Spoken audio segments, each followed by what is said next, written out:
All right. Welcome back to Beagle Eye Visions, everybody. Let me make sure the comms is going. Make sure comms is on here.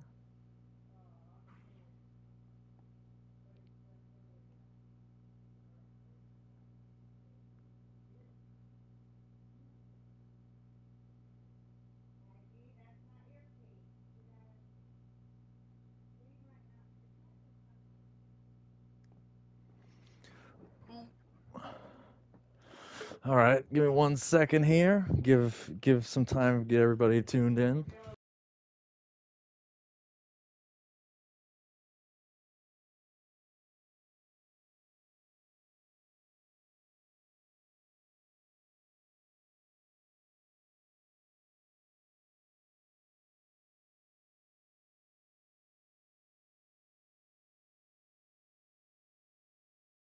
Testing, testing.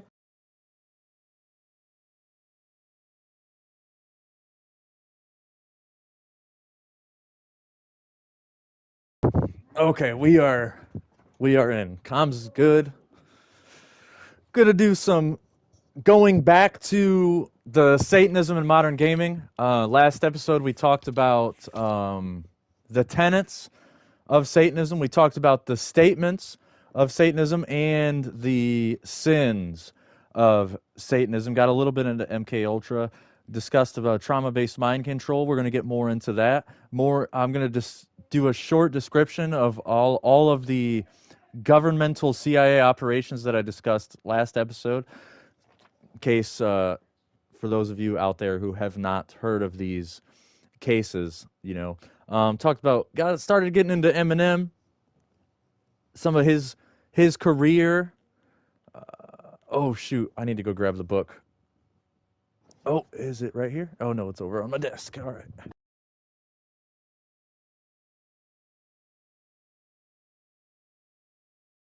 So we're going to be getting more going down further down the rabbit hole of Satanism, and it's only going to get more controversial, more dark, and it doesn't get much lighter from there. From this point on, it's only going to get darker. So hopefully we can go stream the whole time without any interruptions. Stream the whole time without getting shut down by this horrible garbage platform. All right, I just got off work. Need to get some Irish crickets in here.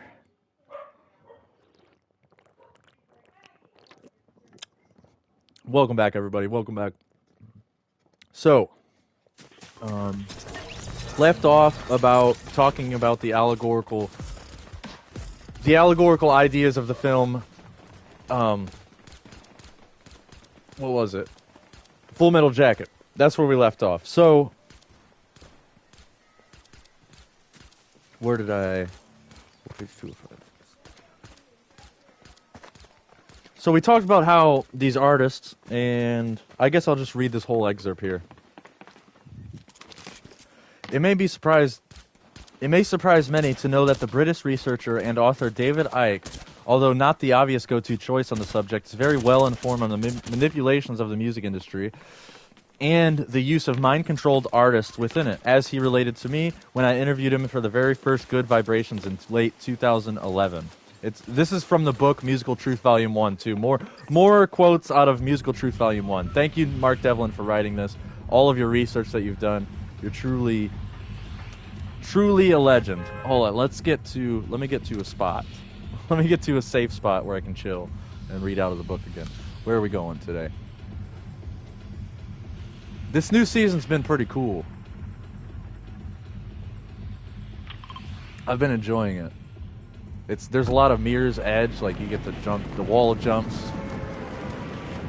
the barrel rolls after the jumps. Seems like a good season. It's definitely a lot less satanic, is what the music remix pass had. So that's cool.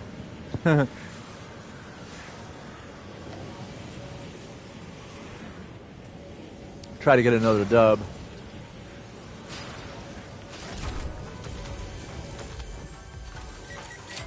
Oh, this is a hot spot too. I had to land here just because I didn't have it uncovered yet.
Well, that was close.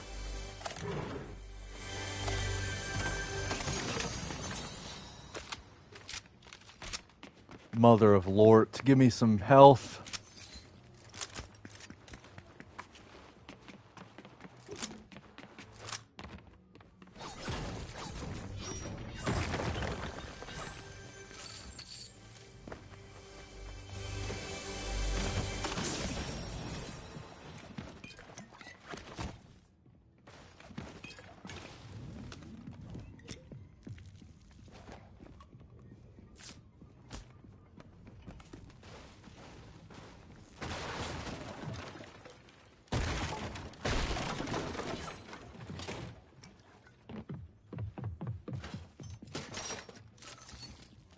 All right, so I'll go back to the book. Hopefully this guy will leave me alone since I'm in the circle. All right, back to Musical Truth Volume 1.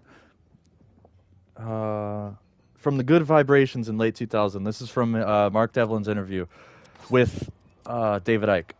It's very clear that the major music artists and famous actors and actresses in Hollywood are a part of a whole mind control operation. It's so widespread. One of the reasons they do this control system is itself controlled by a force, a mentality that is terrified of things it cannot call. It talks in its own writings about how maverick people are the biggest enemy because maverick people, they're flowing with life, they're ad-libbing life, they don't know what they're doing next, never mind anyone else. Uh-oh.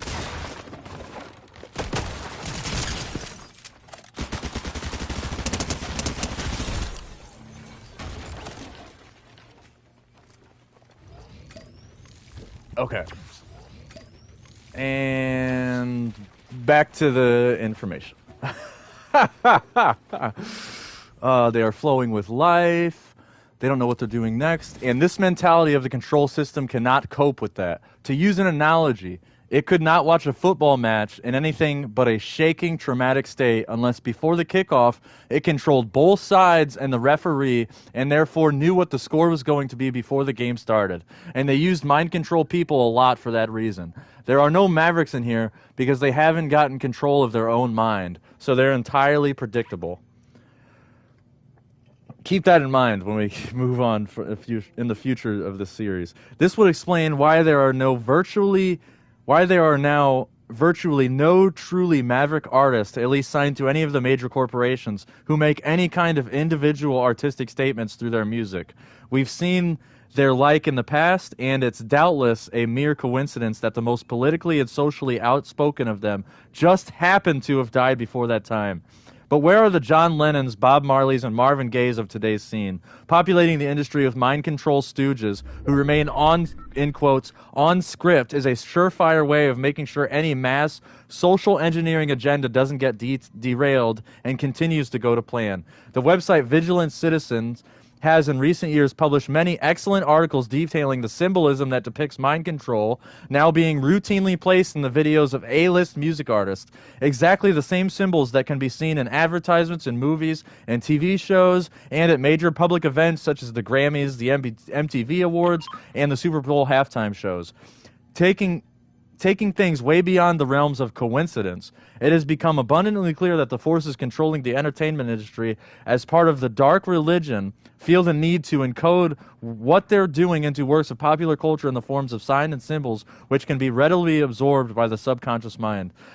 The meaning of these archetypal symbols stay below the threshold of the conscious mind, meaning that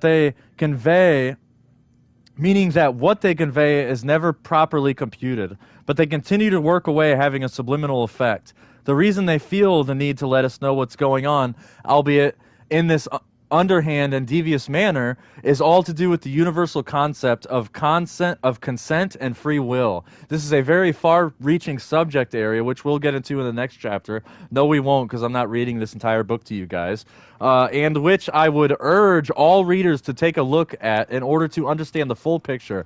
But for now, suffice to say, it is very important for the manipulators to reveal their methods. What they're also doing is conducting a form of magic which requires the participation of both practitioner and a watching audience in order to be fully effective.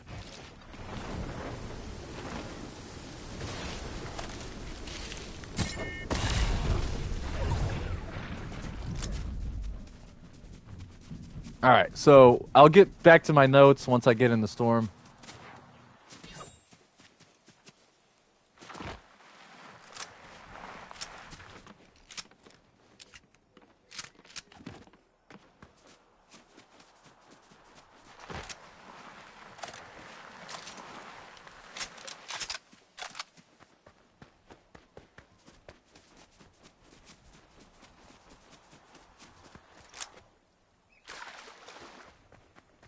And if this is your first time hearing David Icke as well, I mean, David Icke is a profound researcher. He wrote an amazing book that everybody keeps talking about in the freedom community, and I really need to get it. I really need to read it. I forget the title of the book.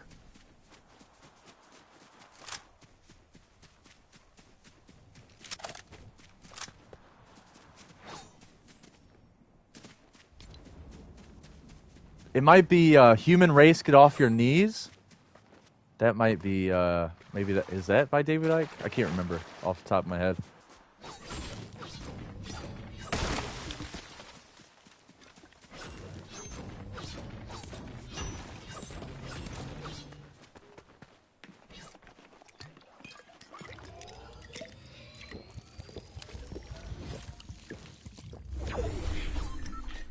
Oh, and I gotta move. Maybe I can put on auto run. I'll put on auto run and then go back to the notes a little bit.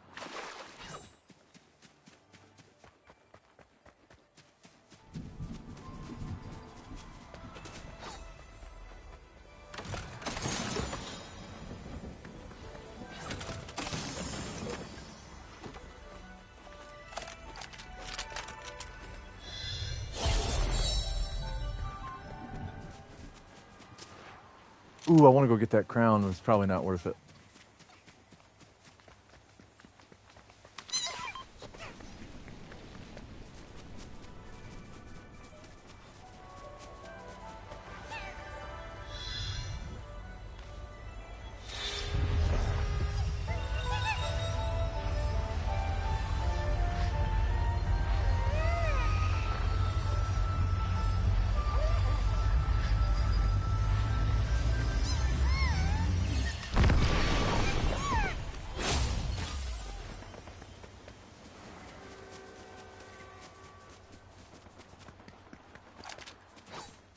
Okay, that'll help with my mobility.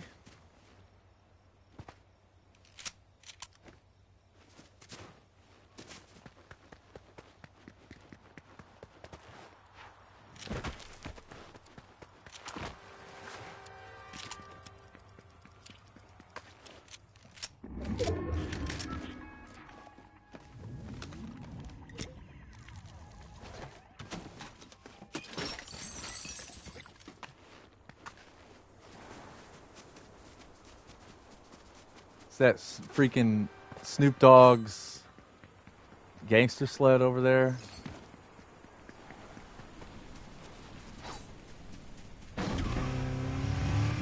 We're getting late game, so I really need to get to a safe spot here.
Awesome, I'm still in circle. So let me get a drink here and I'll rattle off some more notes.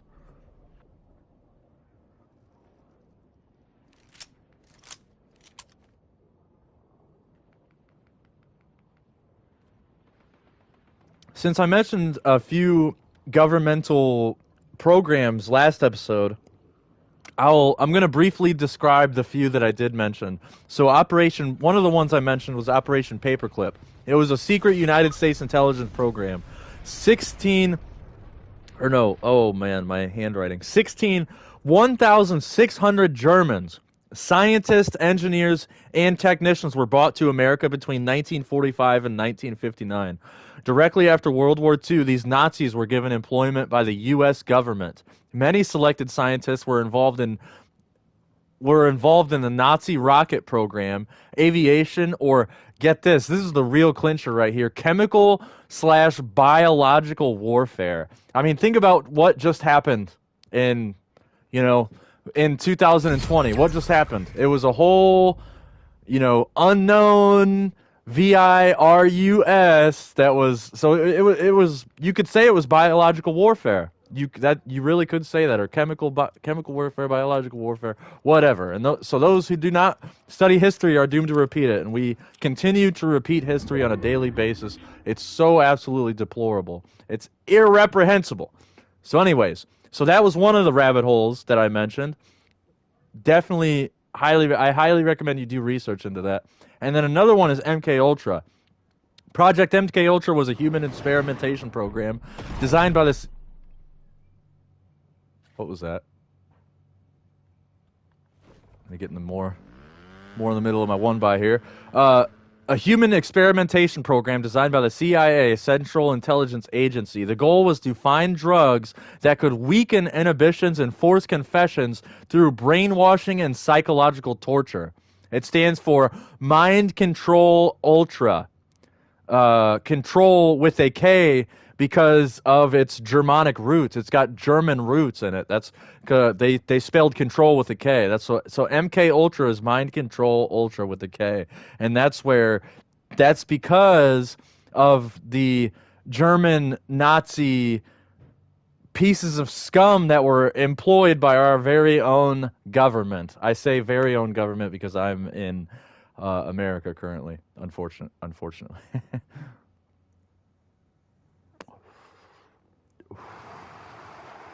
So it's really interesting when you understand, and the only reason I found out about the Mind Control Ultra with a K through Mark Passio's presentations, Two Masks, Same Face. He just put it out last year. It was an amazing event. It's an 8-hour presentation. It's a doozy. If you haven't watched that presentation, I highly recommend it. It is so good. Mark Passio is an amazing teacher, and on top of the amount of time and research that he does for these presentations, it's just phenomenal. He's such a legend. He made that tie. He took the Mind Control Ultra and made that tie of its Germanic roots. So then from there we get into Project Monarch, which is quite the doozy in my notes. I'm going to make sure I'm still in here because I'm going to start a quote here. So here's a quote from, I'll tell you guys in a minute when I get done. Project Monarch, officially begun by the U.S. Army in the early 1960s. It appears to be the most prominent and is still classified as top secret for national security reasons. Monarch, or Project Monarch, may have been culminated from MK Search sub-projects such as Operation Spellbinder, which was set up to create sleeper assassins, i.e. the Manchurian Candidates. That's a crazy... I haven't seen that movie, but I know what that movie's about. The Manchurian Candidate.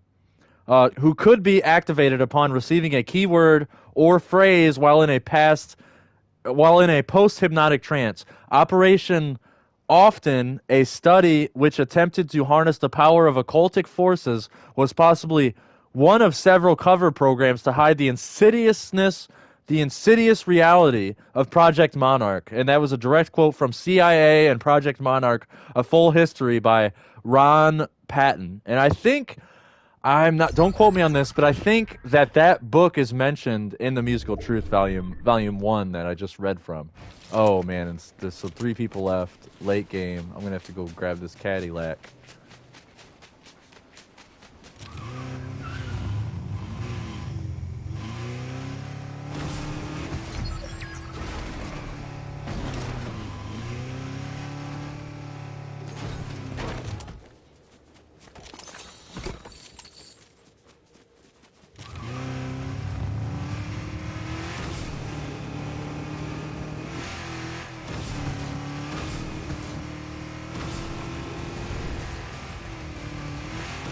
Eh.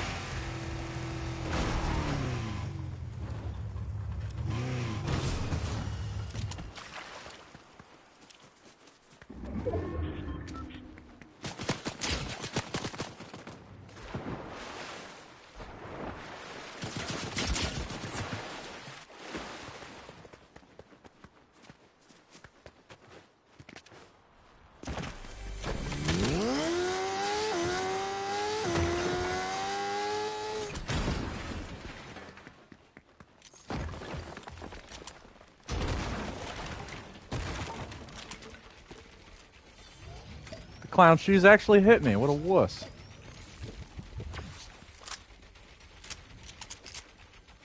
All right, back to the notes. So that was from a quote from Ron Patton. A very good book. It's on archive.org, I discovered. The whole entire book is on archive.org. Absolutely free. You don't need any money. Squirt Dog's getting fired up back here. Squirt.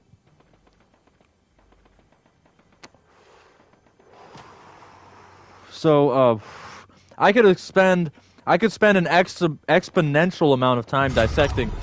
We're going back to the artist now. I could spend an exponential amount of time dissecting Slim Shady, Eminem, or whatever stupid name he gives one of his multiple personalities, but I'll keep it brief. Okay, I can't keep it brief. I gotta move.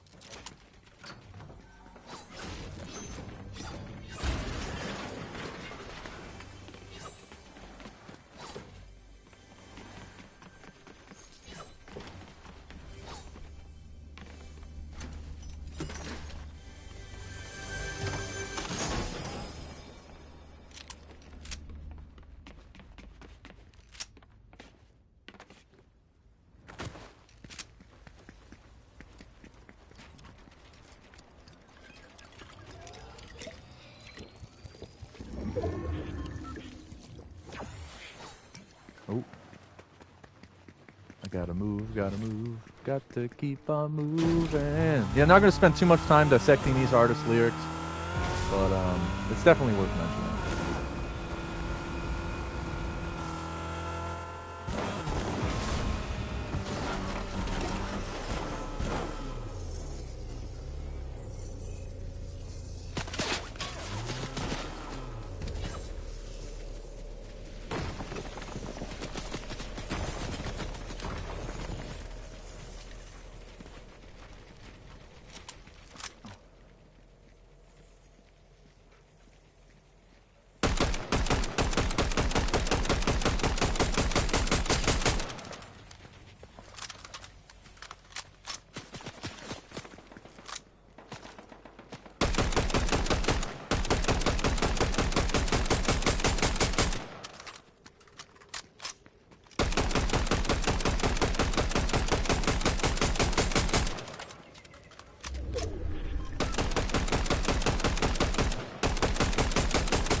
Alright, I'm gonna have to go take care of this dude.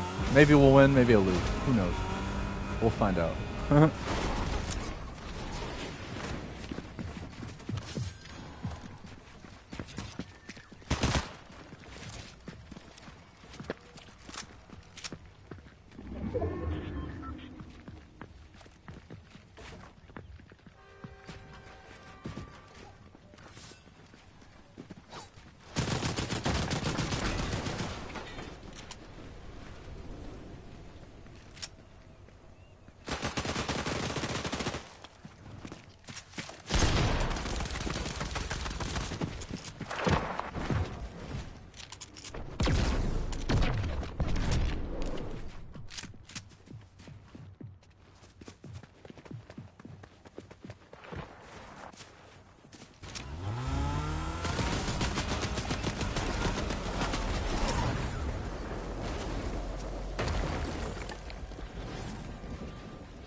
Let's go! Got a dub, got a dub! Give me that gold. Yeah, yeah, yeah. Alright, back to the notes. Anyways,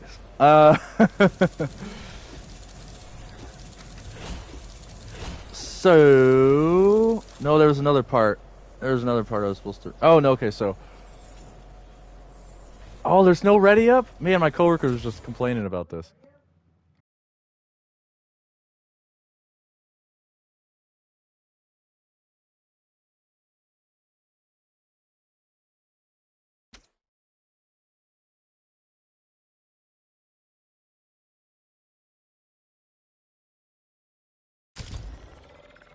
Okay, so on the song Forgot About Dre, this scumbag says the line Slim Shady, hotter than a set of twin babies. This is exactly from the Eminem song Forgot About Dre. Ridiculous, right? I mean, listen to that line Slim Shady, hotter than a set of twin babies. This guy's a pedophile and he gets away with it? Like, uh-oh, I said the word. Uh-oh. And the stream is still going. I said the P word and it's still going. Interesting. All right. So yeah, what's up with that? Slim Shady, hotter than a set of twin. Like, this guy should not be on a video game that is aimed at children in any capacity. With that, just with that one line, he needs to be canceled. Why was he even a part of the? Like, where's Sam Cooke? Like, Sam Cooke, that's a good artist.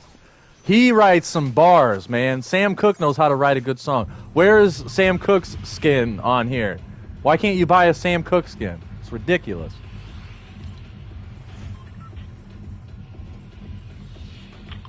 Alright, I'm going to run to the floodgate, get to a safe spot, and then I'll run off some more notes.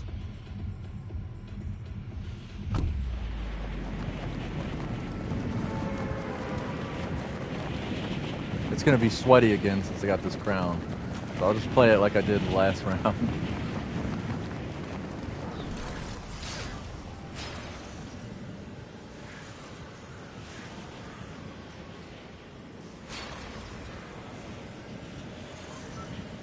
Well, I should say, get some weapons, get some shield, and then get to a safe spot.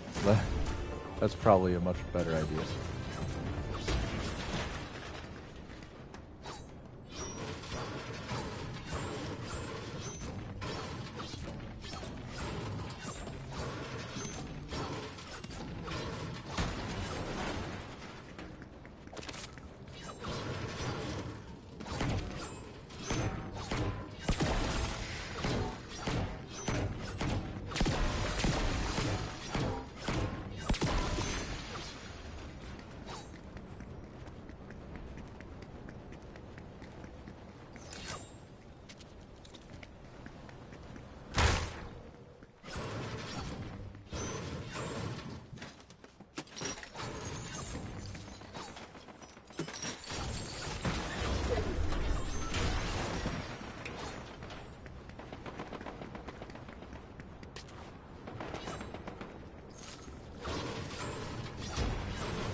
Okay, I wasn't going to go for that, but that sounds really close.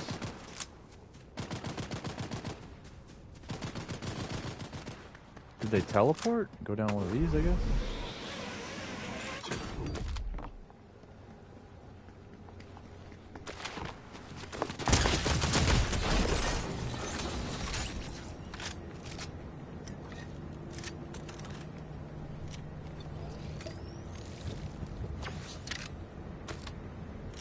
Alright, so I'm in a good spot. Nice safe zone. I like that I'm next to the zip lines. Make it really fast getaway if I have to. Where are these chests? These chests are everywhere, but nowhere at the same time?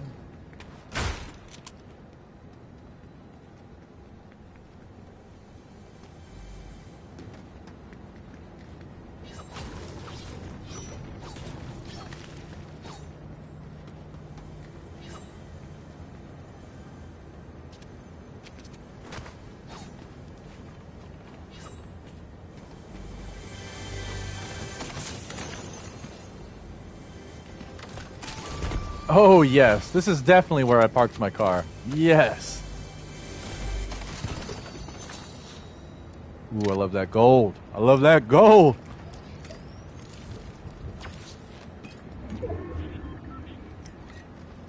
All right, so back to the real grind. I'll chill in this bathroom like Goldeneye. All right, so where to go? So I need to quote page 414 and 415.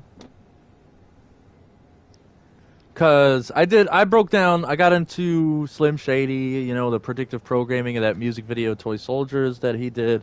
So now we're going to start to getting into Snoop Dogg. And like I said, I could spend so much time breaking down Eminem, Slim Shady, like that loser's lyrics, but I mean, we don't need to dive into that degeneracy that hardcore. I think you guys know, especially if you're from my like if you're a millennial. I'm 30 years old. If you're from that generation, you already know about all his lyrics. But here's some more. Here's some more horrible garbage lyrics. So explaining. Make sure I'm safe. I got 39 seconds. Am I in the middle of the circle? Pretty good. Okay, I guess we'll find out. Explaining the Slim Shady pseudonym, Eminem, already a pseudonym for his government name, Marshall Mathers, said in the early days, quote unquote, Slim Shady is just the evil thoughts that come into my head, things I shouldn't be thinking about. This absorption was referenced on The Bad, The Sad, and The Hated, the Lil I'm just going to say Little Wayne because he's a tiny, worthless, pathetic, sorry sack of excuse of a man. So I'm just going to say Little Wayne track on a song that Eminem guested on with the lines, "No one knows what it's like to be the bad man." When Eminem created Slim Shady to be the sad man and began to explore his dark side alter ego in his lyrics. Behind the lies, DJ Cinema.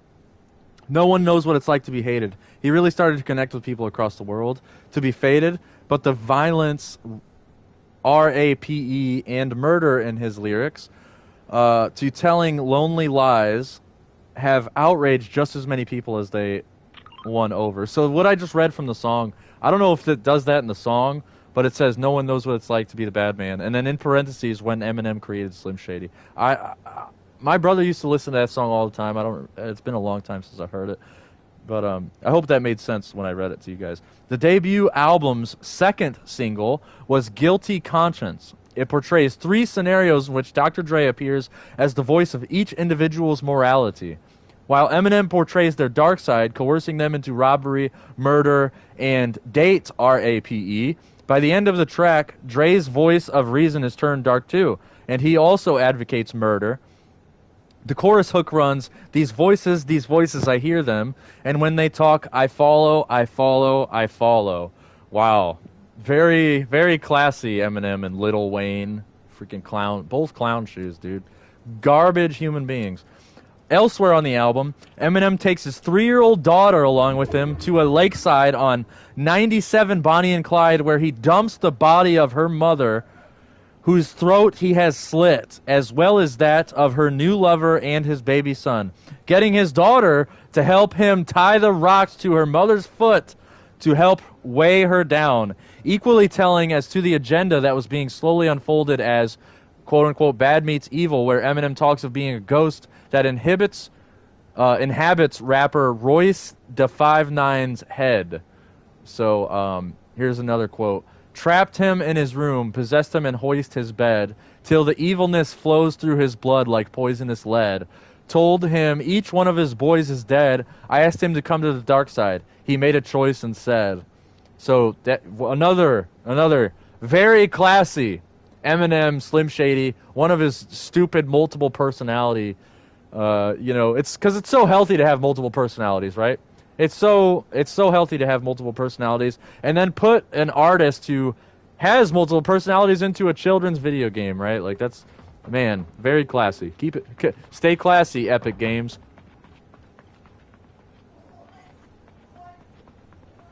So, I don't know what this clown shoes is doing around me. What's he doing?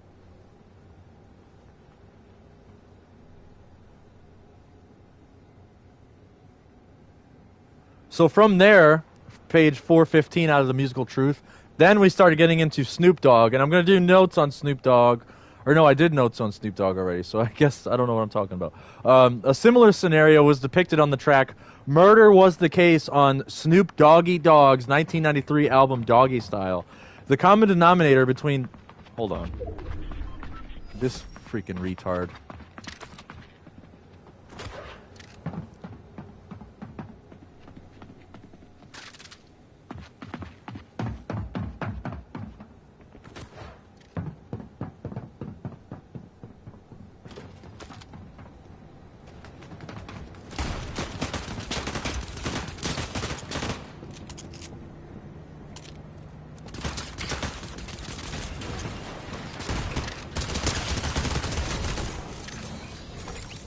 Ooh, I'm Deadpool. I'm in movies with horrible storylines that don't make any sense.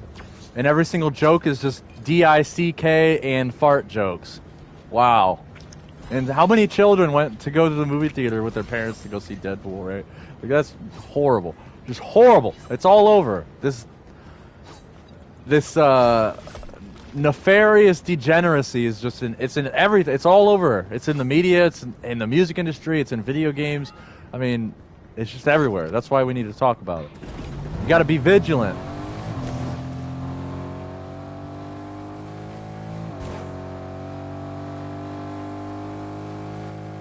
Let me get to another safe spot and rattle off some more notes. There's 20 people left out the whole lobby, so I better hurry up.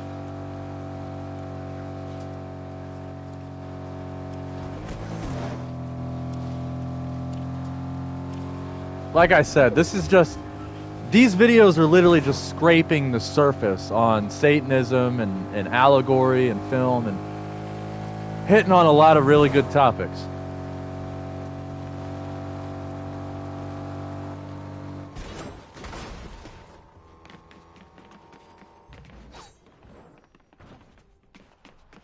This dude's following me. Goodness gracious.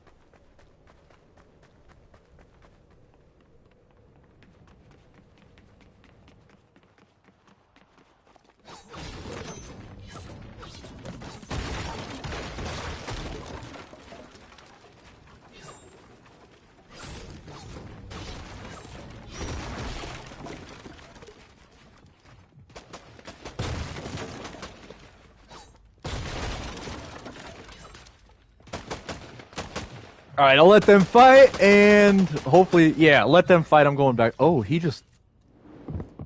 Bruh.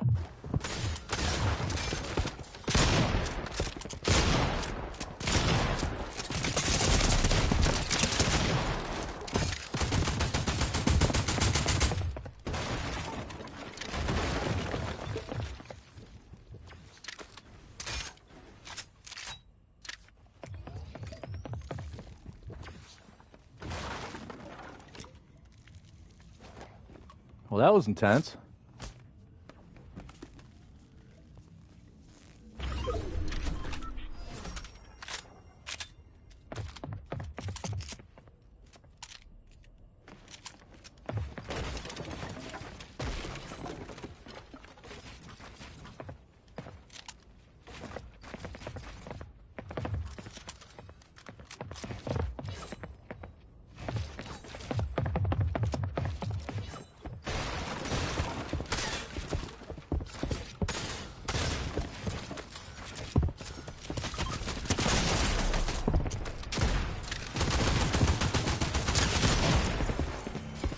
Good lord, that person was thirsty.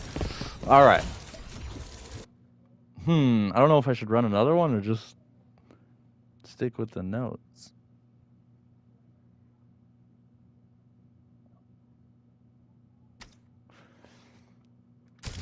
All right, I'm gonna run it. I do have to use the bathroom actually, so before I get back to the notes, I am going to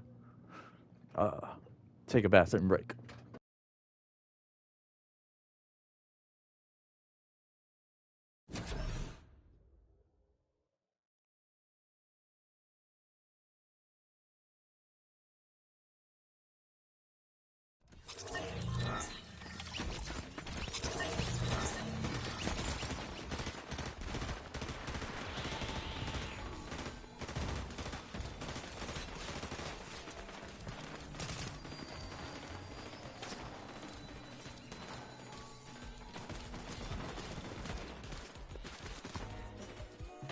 Did I thank the bus driver that last round? I hope I did.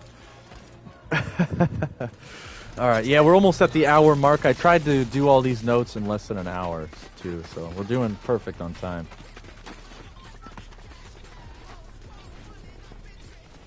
Get another Irish cricket in here. Hope everybody had a Thanksgiving. Again, I'm going to say that again. Hope everybody had an amazing Thanksgiving.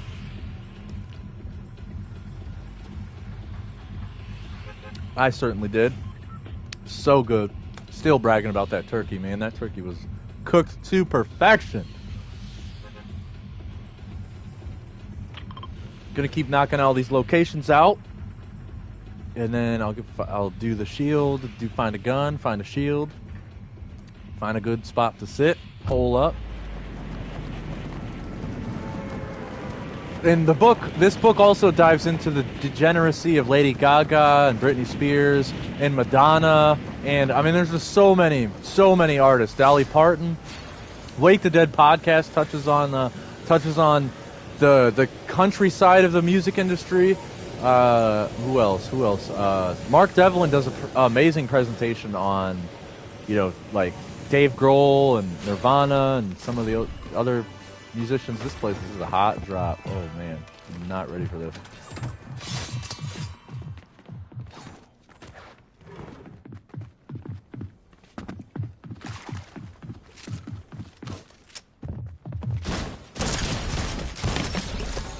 Sheesh! Alright, so, oh dang it, the ready up thing is driving me nuts.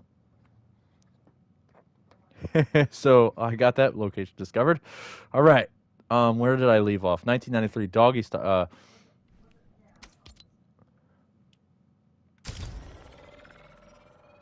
Both artists,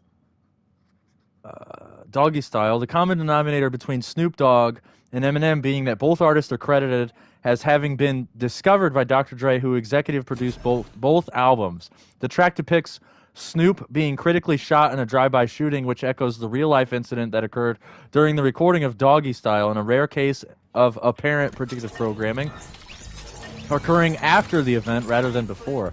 Snoop's real name, Calvin Broadus. God, dude, right foot creep. Garbage music. Let me get away from these tards. Let's go to the wharf, I guess. Let's go see what the wharf looks like. So, in a rare case of apparent predictive programming occurring after the event rather than before, Snoop, real name Calvin Broadus, was arrested. I didn't know he was arrested. Was arrested in connection with the murder of Philip Waldermariam, Woldermariam, a rival gang member. Snoop was charged with murder along with his bodyguard, McKinley Lee, as Snoop was driving the vehicle from which the shots were fired. Both Snoop and Lee were later acquitted. I'll read more of this chapter, get the thing going, because it is important. This last, or it's not the last part of the chapter, but this next part that I'll read is really important. So everybody always talks about how O.J. Simpson, if you have a good arm, you can get away with murdering your wife, right? Like O.J. Simpson murdered his wife and then even got away with it and then wrote a book about it. He said, I didn't murder my wife, but if I were going to do it, this is how I would do it. He wrote an entire book on it. People are like, oh, he's on a football team. He had an incredible arm, got away with murder. And still kept all the money. So if you make the industry X amount of money, you too can get away with murder. Right? Who would have thunk it? Just ask McJeff Stein, ask that guy. All the things he got away with Ghislaine Maxwell. Had an entire island bringing politicians into it,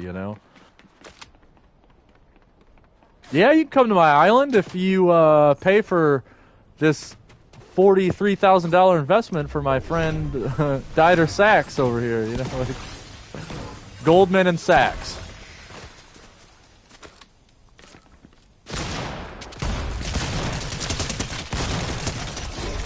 I am not landing my shots today at all.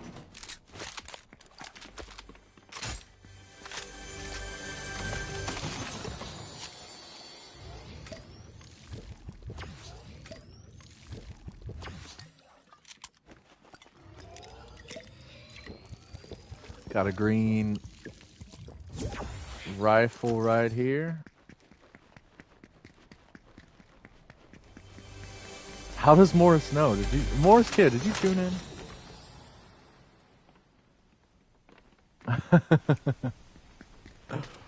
Hold on, bruv.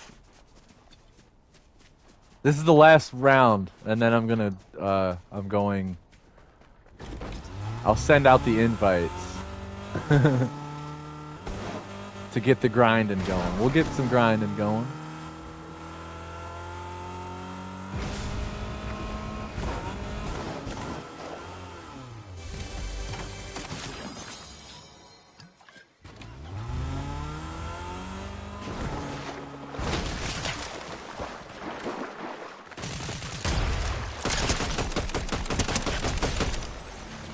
Sorry, Mr. Incredible. You're gonna have to be even more incredible next time. Ghost Rider versus Mr. Incredible. Ghost Rider won. How does that work?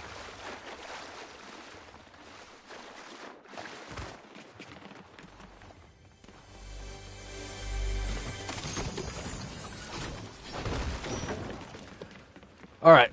Very close to a safe zone. I'm just gonna get to the safe zone so I can rattle off these notes, get this round over with. Everybody wants to play. Everybody's trying to grind all at the same time.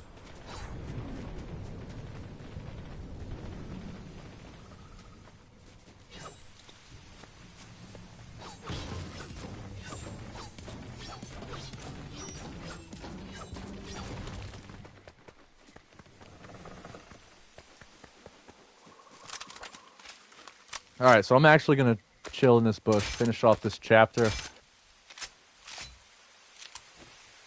Then I have a little bit of notes that I wrote down before I started work, and then that'll be it for this episode of number 2, Satanism in Modern Gaming.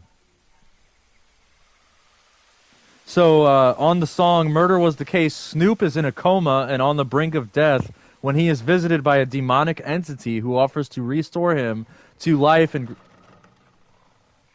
Gosh dang it, dude. Every time I start rattling off my notes.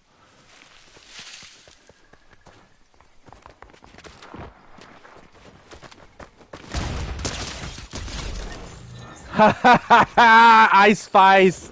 Yeah, take this, Ice Spice. Yeah, you're done, Ice Spice. Take this. Take it, take it, take it! Alright, back to my bush.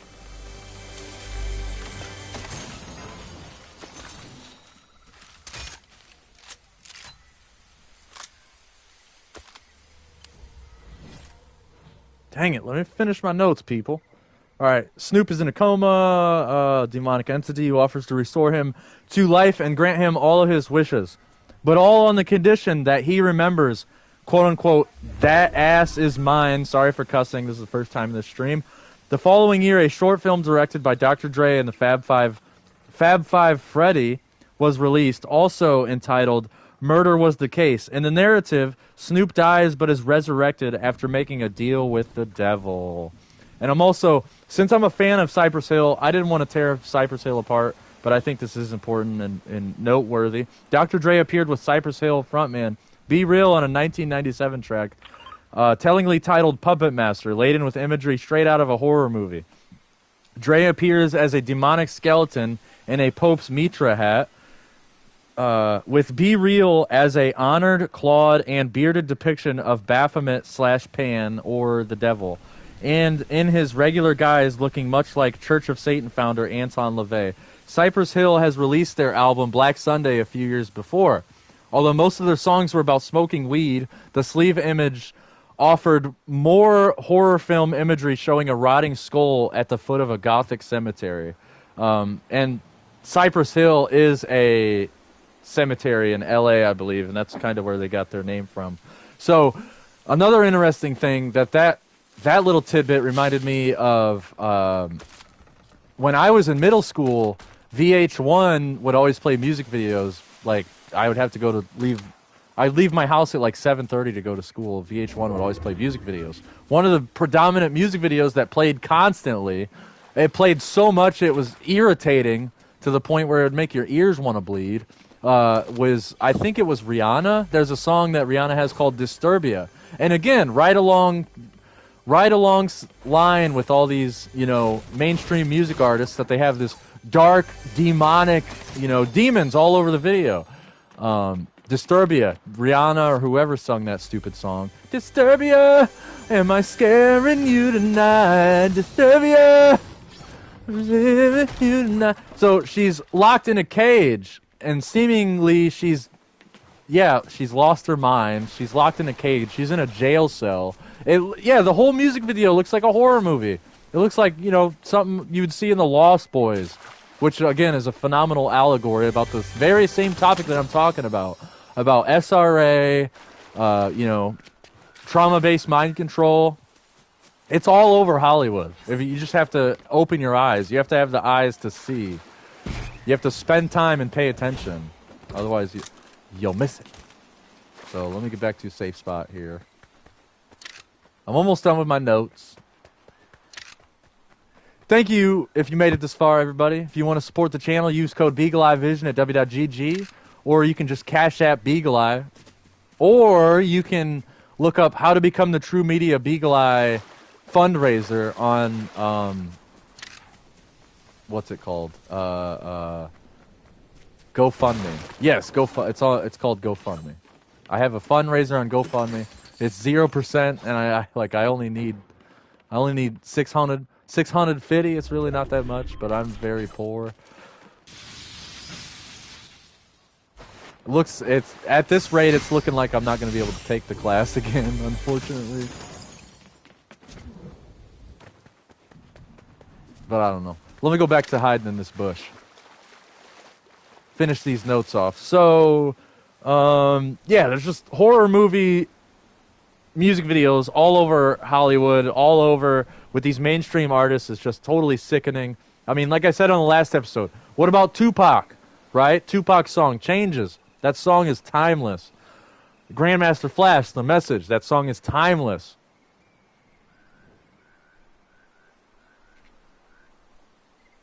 That's real higher infinite power, healing our people. Or Moment of Truth by Gangstar.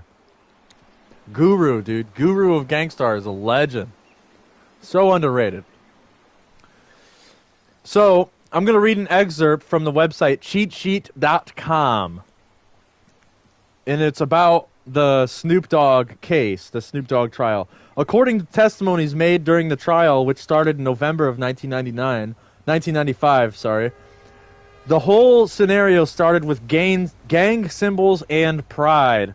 According to the Los Angeles Times article from 1996, two of Philip Waldemariam's friends say the confrontation began outside of Snoop Dogg's or Calvin's apartment. Waldemariam and his friends drove by the apartment when some of Calvin's friends flashed the gang sign at them. Waldemariam and his friends became angry and told Snoop and company that they were in Waldemariam's gang territory. Snoop and his friends hopped in a Jeep and started following Waldemariam and his retinue. Eventually, the group followed Waldemariam to Woodbury Park. Oh, I need better handwriting. Woodbury Park, where they accosted Waldemariam and company. A verbal altercation took place, and McKinley Lee claimed to see Waldemariam reach for a weapon. He fatally shot Philip Waldemariam. So this story is really interesting. It's a really good rabbit hole. Not good, definitely not good rabbit hole to dive into, but this is one of the many reasons that I get so frustrated that Snoop Dogg is on a video game of...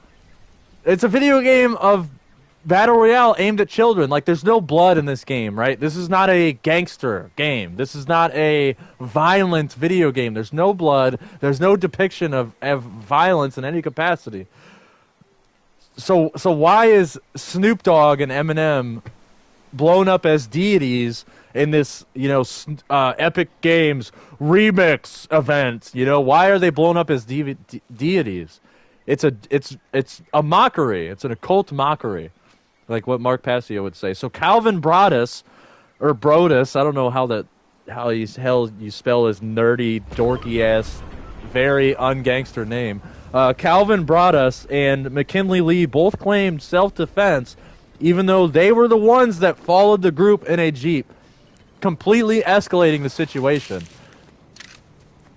Whether they were on dude's territory or not, you know what I mean? Like, they jumped in a Jeep. Ooh, you flashed gang symbols. Ooh, you flashed a symbol at, somebody, you know how many, like, you gave the, it's like, if somebody gives you the finger, you know, instead of just ignoring them, being the better man and walking away, you shoot them in the face with a bazooka. It doesn't make any, like, it's totally unjustified. It's stupid and it doesn't make any sense.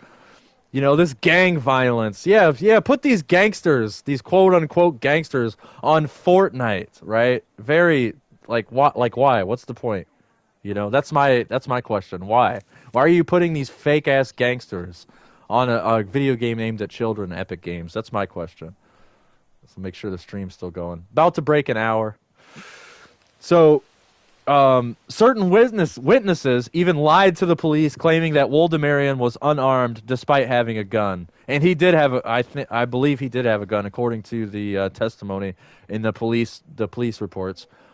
So this was huge. When I found this out, I just looked down at the floor and shook my head when I was doing these notes, because this is so sad. It's heart-wrenching on both sides. Like, neither side won the case. Snoop Dogg and his bodyguard got off, right? They didn't get charged. He did get arrested, but he cried in court like a little wussy. He was like, "Oh, I'm worried about my son."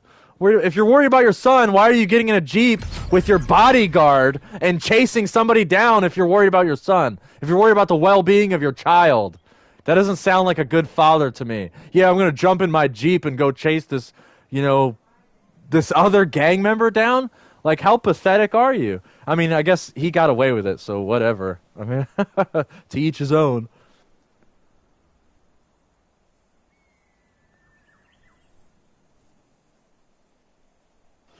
So I read, you can look it up. You can look up in the autopsy report. Philip Woldemarian was shot in the back and the left buttocks as he was running away from the vehicle, and he collapsed in an alley.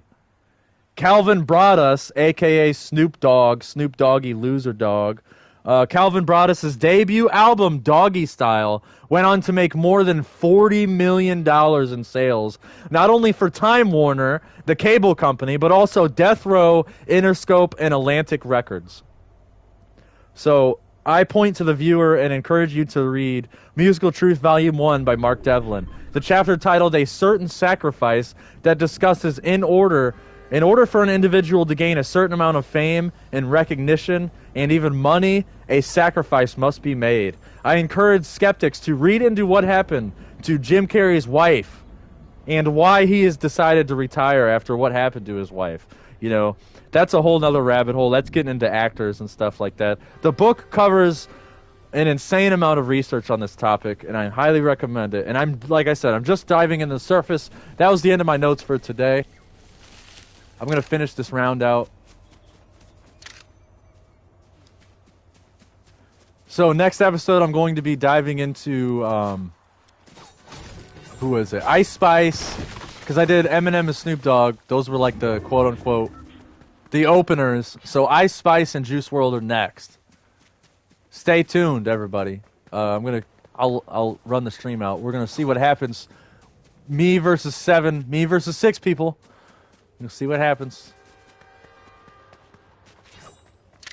Maybe I can get another dub. Maybe I gotta get another dub for the stream. I just got a PlayStation Portal delivered today. I'm pretty excited. Looking forward to open it. I only opened the box. I didn't even like turn it on or charge it or anything, nothing like that. Look at this Juice WRLD right here. I'm gonna take him out.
freaking job wanted me to come in tomorrow. I'm like, nope.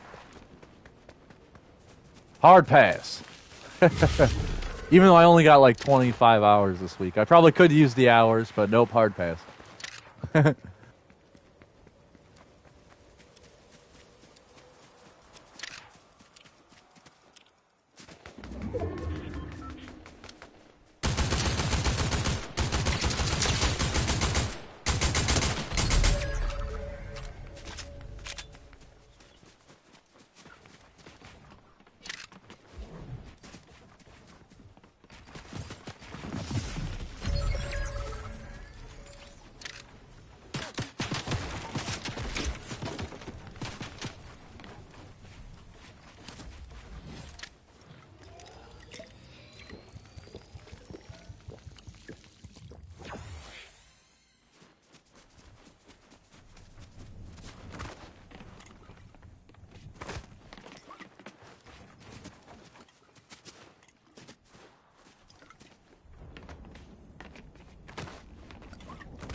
Uh-oh. It's getting close.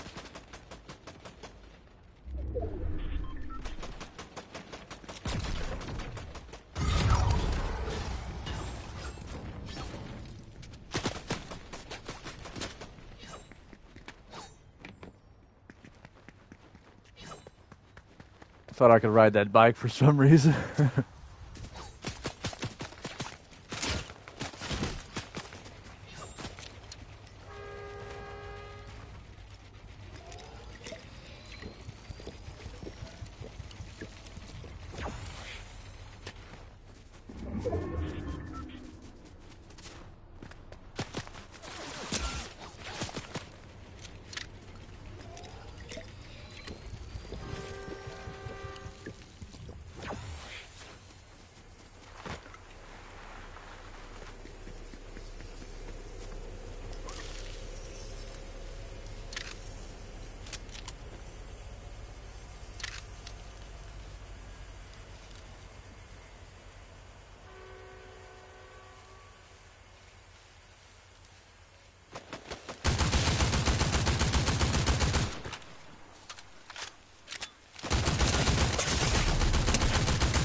done for the end of the episode. Yes. All right. Thank you so much if you made it this far. Stay tuned. Stay golden. Squirt Dog is getting up in my face. Squirt, you want to talk to the internet? What do you got to say? Come on, say something, Squirt. Oh, all right. Thank you guys if you made it this far. I appreciate it. Stay tuned for more. The following episode, the next episode, I'm going to do a lot more notes on Ice Spice and what happened to Juice World. I'm going to start researching into that area. And yeah, thank you so much. If you want to support the channel, like I said, use code BeagleEyeVision at w.gg for 10% off your entire purchase, or you could find the GoFundMe for Beagle Eye Visions, how to become a true media seminar. That would be amazing. That's all I want for Christmas is to attend this class again. And that way I can save up for a new computer and get the production value of Beagle Eye Visions up. So, yeah. I'm going to do more research, do more notes first thing when I wake up tomorrow. Thank you so much if you made it this far again. Stay tuned. Stay golden, everybody.